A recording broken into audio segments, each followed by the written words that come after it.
काशी की गलियों में एक साधक बैठा है। हाथ में कलम, आंखों में आंसू है, हृदय में राम का नाम है। वो लिख रहा है ऐसा महाकाव्य जो आने वाले 500 सालों तक हर घर की चौखट पर गूंजेगा। वह है गोस्वामी तुलसीदास जी, जिन्होंने रामचरितमानस लिखकर आम जन के हृदय में राम को जीवित कर दिया। यह सिर्फ कविता नहीं, यह भारतीय आत्मा का दर्पण है। जरा कल्पना कीजिए कि अगर गोस्वामी तुलसीदास जी नहीं होते तो क्या आज गांव-गांव में, घर-घर में, गलियों-गलियों में रामचरितमानस गाई जाती? नहीं गाई जाती, क्योंकि वो कौन होता जो इसको लिखता। तो आज चलते हैं गोस्वामी तुलसीदास जी के उस जीवन यात्रा को समझने के लिए जो उन्होंने समाज के लिए और लोगों के लिए की है। आइए हम एक यात्रा करते हैं उनके जीवन में और गोस्वामी जी के मानस की गहराइयों में उतरते हैं।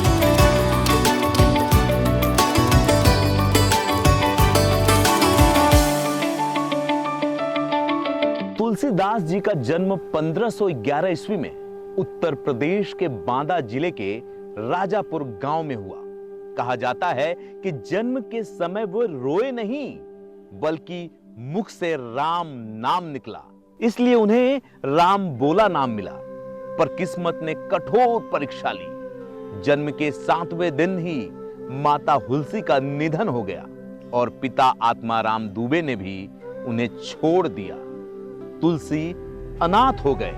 गुरु नरहरिदास ने उन्हें पाला और राम कथा का संस्कार दिया।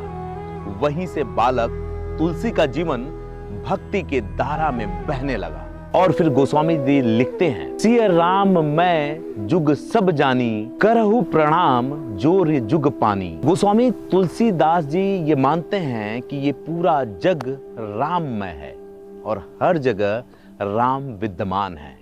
और आप देखेंगे कि राम की चर्चा तो चहुओर होती है, लेकिन तब वो विवादों में फंस जाते हैं जब कुछ लोग अपने व्यक्तिगत हित के लिए उनका नाम लेना शुरू करते हैं, वरना राम तो हर जगह है। सोचिए एक अनाथ बालक और उसके दिल में इतनी रोशनी कि वो कहे कि पूरा समाज, पूरी दुनिया राममय है। क्या ये कोई साधारण बात थी? क्या ये हृदय की जो रोशनी थी कोई साधारण रोशनी थी? तुलसीदास जी का विवाह रत्नावली नामक कन्या से हुआ। वे पत्नी प्रेम में डूबे रहते। एक दिन रत्नावली ने उन्हें फटकारा, इतना प्रेम यदि तुम श्री राम में लगाते तो तुम्हारा उद्धार हो जाता। इन शब्दों ने तुलसी को झकझोर दिया। उन्होंने सब कुछ छोड़ दिया और वैराग्य की राह पकड़ ली। यही मोड़ उनके जीवन का निर्णायक क्षण बना और लिखा गया कि अस्थि चर्म मैं देह मम, ता मैं ऐसी प्रीत होती जो राम में, तो नर भव भव भव न क्रीत। रत्नावली कहती हैं, जो उनकी पत्नी थी, कि इस हड्डी मांस की देह में यदि इतना प्रेम है तो राम में क्यों नहीं। यही बात तुलसीदास जी के हृदय में तीर की तरह चुभी और वे संत बन गए। भाई वो कहते हैं ना कि जीवन में कभी कभी दिशा बदलने के लिए, जीवन बदलने के लिए एक बात ही काफी होती है। और गोस्वामी जी की पत्नी ने जो बात उनसे कही वो उनके दिल में तीर की तरह चुभ गई और उसके बाद का उनका जीवन जो पलटा वो पूरी दुनिया के सामने नजर आया। आप देखेंगे कि गोस्वामी जी को जब ये बात लगी तो उनकी पूरी जीवन यात्रा बदल गई और एक महाकाव्य निकलकर सामने आया। तुलसीदास काशी पहुंचे और वहां उन्होंने साधु संतों के संग राम कथा सुनाई। कहा जाता है राम स्वयं उनके सामने प्रकट हुए। लोक कथाओं में है हनुमान जी ने ही उन्हें राम से मिलवाया।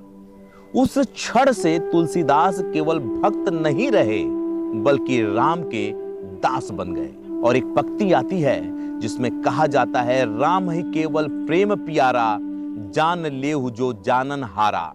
और कहा जाता है कि राम को केवल प्रेम प्रिय है।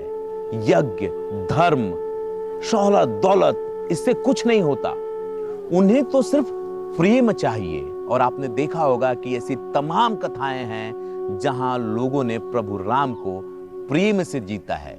उसमें से कथा हनुमान जी की भी है। तुलसीदास ने देखा कि संस्कृत में वाल्मीकि रामायण तो है, पर आम जनता उसे समझ नहीं पाती, इसलिए उन्होंने अवधी भाषा में रामचरितमानस लिखना शुरू किया। काशी के 80 घाट पर बैठकर तुलसी ने कलम उठाई और आम आदमी की भाषा में प्रेम और भक्ति से भरे छंदों में राम कथा बहने लगी। रामचरितमानस केवल एक ग्रंथ नहीं था, यह जन जन की आत्मा का गीत था और लिखा गया भवानी शंकरो वंदे श्रद्धा विश्वास रूपिणो राम सिया राम जय जय राम। ग्रंथ का आरंभ ही तुलसी ने श्रद्धा और विश्वास से किया। वे मानते थे कि श्रद्धा सीता और विश्वास राम के बिना जीवन अधूरा है। गोस्वामी तुलसीदास जानते थे कि हो सकता है कि संस्कृत आगे इतनी बड़ी ना हो पाए। यही वजह है कि उन्होंने अवधी में लिखा। जरा सोचिए कि अगर गोस्वामी तुलसीदास जी अवधी में इस बात को नहीं लिखते तो क्या ये बात जन जन तक पहुंच पाती? रामचरितमानस ने भारतीय समाज को बदल दिया। यह केवल धर्म ग्रंथ नहीं था, यह आचार संहिता, जीवन दर्शन और साहित्य का महासागर था। इसमें भक्ति है, नीति है, परिवार और समाज की व्यवस्था है, करुणा और सेवा का संदेश है। गांव गांव में मानस पाठ होने लगे, हर त्योहार पर रामायण गाई जाने लगी। आज भी बिना मानस के भारत का कोई भी धार्मिक आयोजन अधूरा है। और गोस्वामी जी ने कहा कि राम काज किन्हे बिना मोहि कहां विश्राम। राम काज किए बिना मुझे विश्राम नहीं है। यह कर्म और सेवा की शिक्षा है। सोचिए कि एक कवि ने अपनी कलम उठाई थी तो उसका असर 500 सालों तक चला आ रहा है। कुछ ऐसी करने की जरूरत होती है, कुछ ऐसा लिखने पढ़ने की जरूरत होती है जिसका आपको भी पता नहीं होता कि वो आने वाले कितने सालों में कितने लोगों को चिराग की तरह रास्ता दिखाएगा। जब आप कोई चिराग जलाते हैं और उस रास्ते से गुजर जाते हैं तो आपको भी नहीं पता होता कि वो कितने लोगों का पथ प्रदर्शक बनेगा। जीवन में हमें कुछ ऐसा सोचने की जरूरत होती है। ये कहानियां, ये सीरीज ये बताती हैं, इन्होंने सिर्फ अपना जीवन अपने लिए नहीं जिया, बल्कि जो भक्ति की बात होती है, संसार की बात होती है, उनके सोचने की बात होती है, वो सिर्फ उस समय प्रासंगिक नहीं थी, वो आज भी उतना ही प्रासंगिक है। तुलसीदास का दर्शन सरल था, भक्ति बिना जीवन अधूरा है। उन्होंने लिखा, राम ही केवल प्रेम प्यारा, यानी राम को केवल प्रेम चाहिए। उनकी भक्ति निर्गुण और सगुण का संगम थी। राम उनके लिए केवल ईश्वर नहीं बल्कि पिता, मित्र, सहारा थे। तुलसीदास ने काशी में ही अपने जीवन का अंतिम समय बिताया।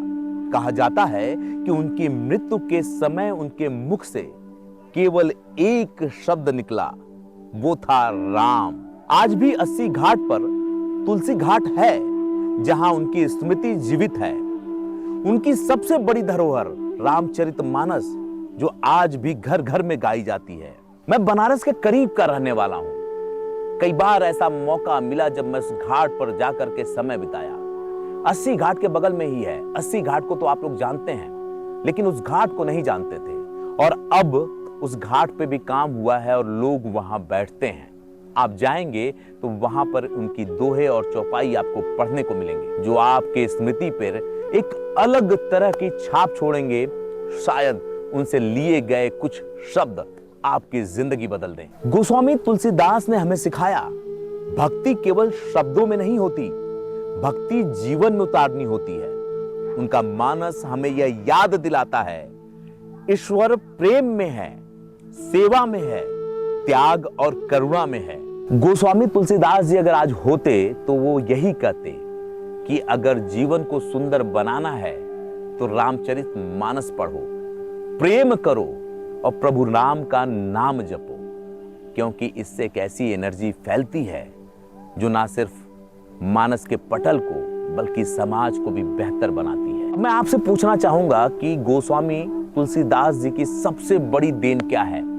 रामचरितमानस या वो प्रेम की शिक्षा जिसे आज भी लोग सुनते हैं, बुनते हैं, सीखते हैं? और आपको पता होगा कि जब आप कोई काम करते हैं तो पहले प्रभु राम का नाम जरूर लेते हैं। तो आज की इस स्टोरी को यहीं विराम देते हैं। उम्मीद करते हैं कि आप लोग अपनी प्रतिक्रिया देंगे। उसके बाद फिर हम अगली स्टोरी आपके लिए लाएंगे।